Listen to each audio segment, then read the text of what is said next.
Hi guys, welcome to Studio Wildlife. In this video I'm going to show you how I painted this dog portrait in pastels. We're going to share some of the things that we do when we're painting dogs in pastels and some of our general pastel painting tips.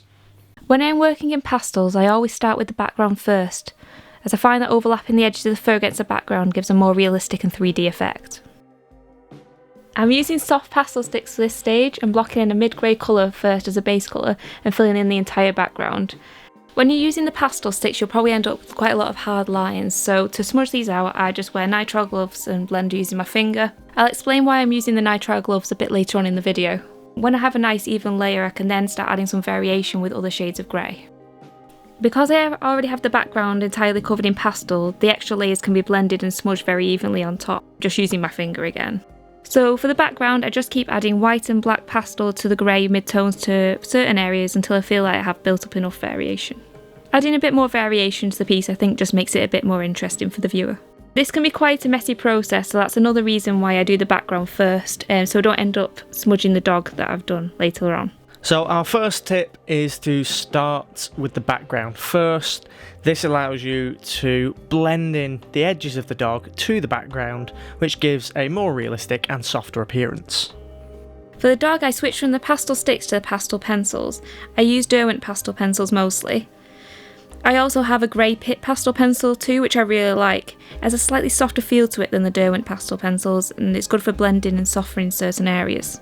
The main colours of pencils that I used for the dog were carbon black, French dark grey, titanium white, burnt orange, raw umber and tan. When I'm working with pastels I prefer to work left to right. I work left to right as well in my pastel drawings. That's because I like to rest my hand on the paper when I'm doing the pastel drawing, and if I leave the right hand side of it blank while I paint or draw the left hand side, it means there's nothing there for me to smudge. Whereas if I have done the right hand side first, as I move on to painting the left hand side, I rest my hand all over the paper and it just ends up smudging the pastel everywhere, which is no good. We do tend to lean on a piece of parchment paper or a piece of greaseproof paper while we're doing this, but still, even with that between your hand and the drawing, it can still sometimes leave some smudge marks and a little bit of oil on the paper, so that's why we like to work from left to right. If you're left-handed, you might find it easier working from right to left. As you can see, when I'm overlapping the loose hairs over the background, I draw them in white first and then overlay the colours on top. The colours are so much brighter laid over the white pastel than if they were drawn straight over the grey background. When did you start with your pastels? When was the first pastel drawing that you did? I was probably about 18 when I got my first set of pastels, and I still have some that I use today. The first set was a Derwent pastel pencil set, and then I've just topped it up with different colours. My mum also got me some soft pastels for Christmas one year. Was that long ago? I can't remember. Why would you use pastels instead of acrylic paints? If I got the reference photos and I saw that they weren't very detailed, I would probably advise the client to go with a pastel portrait rather than say an acrylic portrait, because I think you can get away with having much softer effect with the pastels. So if it isn't super detailed, it wouldn't necessarily look bad.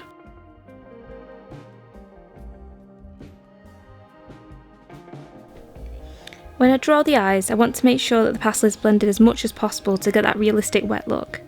I'm also adding some pale blue and white highlights for the reflections.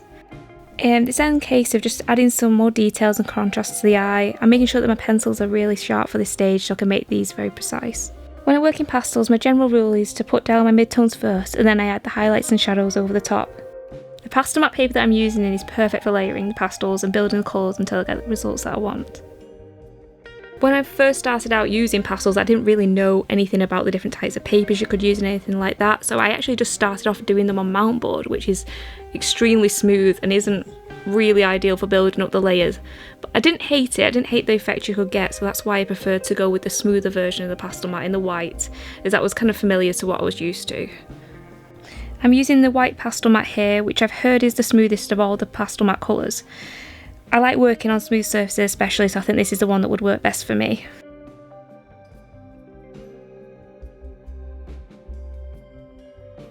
So for the main section of the fur, I generally start off by adding some quite vibrant oranges to the base layers and then layer whites and browns over the top to blend and add more variation.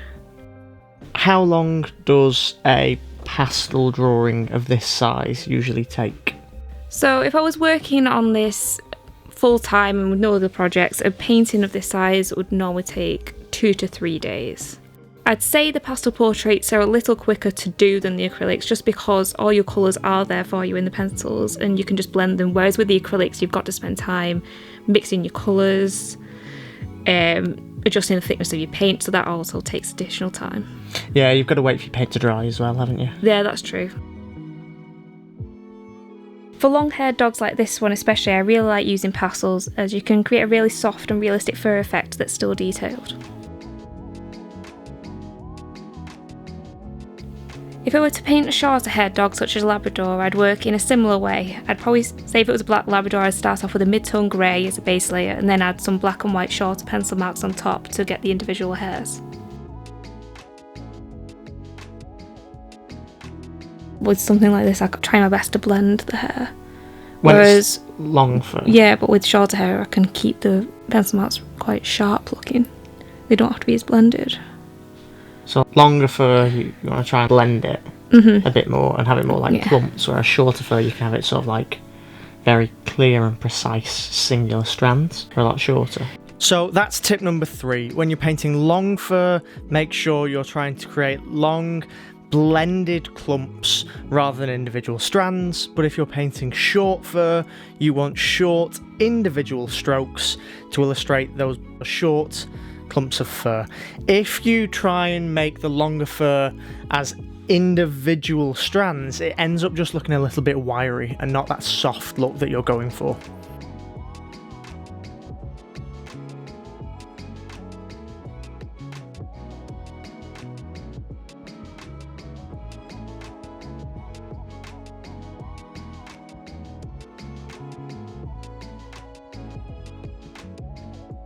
For the nose, I just started off with a carbon black pastel pencil, then drew in the solid shapes first, then just shaded in the rest of the nose with my pencil more lightly. I blended this to a grey with a pale blue pastel pencil, then added the details on top. I'm just adding some more like small round marks with the black pencil to create some texture and form to the nose.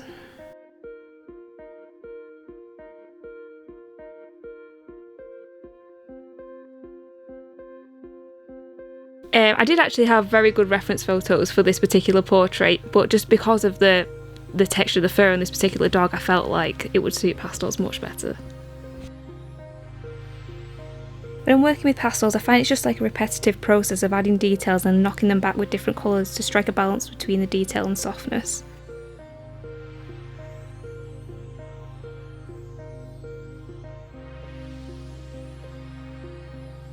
This portrait is on the smaller side for one of my drawings, or 8 by 10 inches, but I find you can still get plenty of detail into a portrait of this size if you keep your pencils pretty sharp.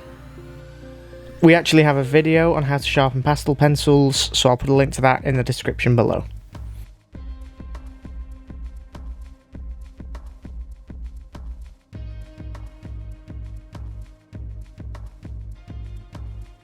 So I actually just started off doing them on mount board. So when I was using the mount board, it was really easy to add the details, but you couldn't build up the layers with the pastel mat. You can add all those different layers and colours that you need, but with the added bonus of having the detail on top. So you can get a much more realistic finish using the pastel mat paper as opposed to the mount board, because you can just build up so many layers on top and you can keep all of that detail there.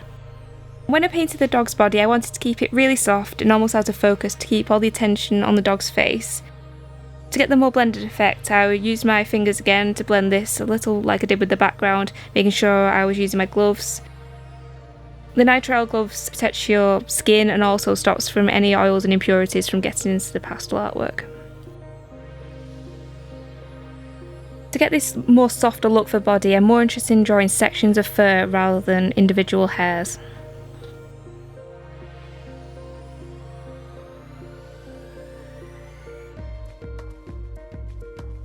Personally, I don't fix any pastels on pastel mat paper. I wrap them in a way that they would not get smudged. I also leave a border around the artwork so that any clients can handle the artwork without actually touching the pastel itself.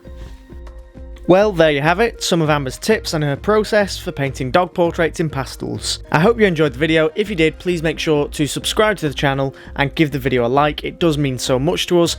Here's the finished picture. It looks incredible, and the woman who commissioned it was super happy with how it looked. As always, thank you so much for watching, and for more wildlife art tips, please make sure to head on over to studiowildlife.com.